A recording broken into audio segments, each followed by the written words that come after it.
In this exercise tutorial, I'm going to be taking you through how to do an oblique crunch, and we're going to be doing version number 2 of this exercise. Now, version or variation number 2 is harder than the first one, so if this is too hard, just go back to the first variation, use that, and then progress up to this one in time. So what I want you to do is I want you to come into a position where you're going to be laying on your back.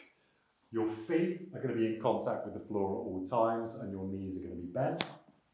In this position, you're going to bring your knees up, and I want the knees to be in a position where they're directly above the hips.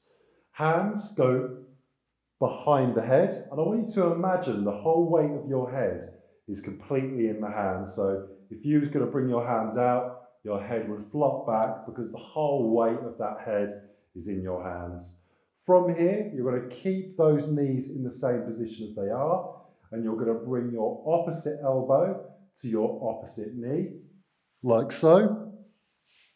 And you're going to quickly do your repetitions, not only crunching up, but also crunching to the opposing side, nice and rhythmically, one by one.